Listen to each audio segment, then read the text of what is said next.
TET মামলার ঐতিহাসিক মোড়। এবার শুনানি হবে বৃহত্তর বেঞ্চে। সুপ্রিম কোর্টের বড় সিদ্ধান্ত।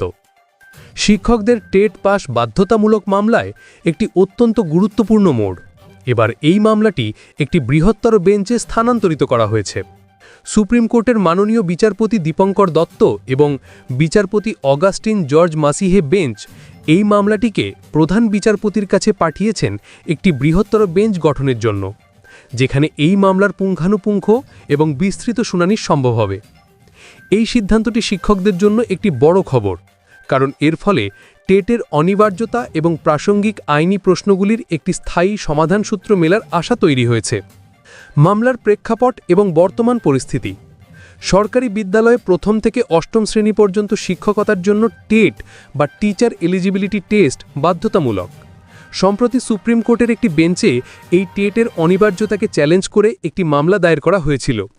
সেই মামলার শুনানিতেই বেঞ্চ পর্যবেক্ষণ করে যে এই বিষয়ের সঙ্গে একাধিক আইনি প্রশ্ন এবং জটিলতা জড়িয়ে আছে, তাই শুধুমাত্র দুজন বিচারপতির বেঞ্চে এর নিষ্পত্তি সম্ভব নয়।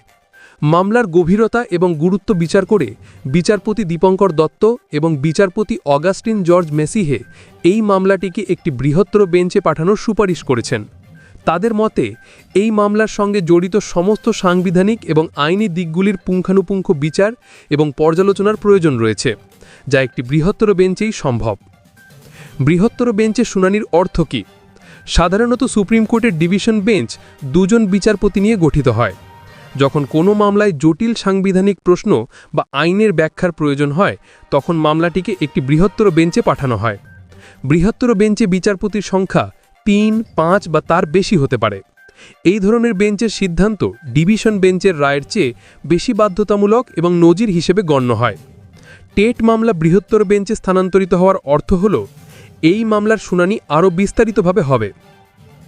মামলার সঙ্গে জড়িত সমস্ত আইনি এবং সাংবিধানিক প্রশ্নগুলির চুলোচেরা বিশ্লেষণ করা হবে। এই মামলার রায় ভবিষ্যতে শিক্ষক নিয়োগ সংক্রান্ত মামলায় একটি গুরুত্বপূর্ণ নজির হয়ে থাকবে। শিক্ষক এবং চাকরি প্রার্থীদের জন্য এর প্রভাব। সুপ্রিম কোর্টের এই সিদ্ধান্তে শিক্ষক এবং চাকরি প্রার্থীদের মধ্যে মিশ্র প্রতিক্রিয়া দেখা দিয়েছে।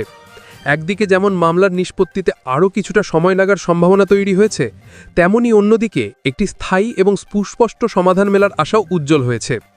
যেহেতু বৃহত্তর বেঞ্চের সিদ্ধান্তই চূড়ান্ত বলে গণ্য হবে, তাই টেটের ভবিষ্যৎ এবং শিক্ষক নিয়োগের প্রক্রিয়া নিয়ে যে ধোঁয়াশা তৈরি হয়েছিল তা কেটে যাবে বলে আশা করা যায়। এখন দেখার বিষয় কবে প্রধান বিচারপতি এই বৃহত্তর বেঞ্চ গঠন করেন এবং কবে থেকে এই মামলার শুনানি নতুন করে শুরু হয়। সমস্ত শিক্ষক এবং চাকরি প্রার্থীরা এখন সেদিকেই তাকিয়ে রয়েছেন। এই বিষয়ে আপনার কি মতামত কমেন্ট করে জানান।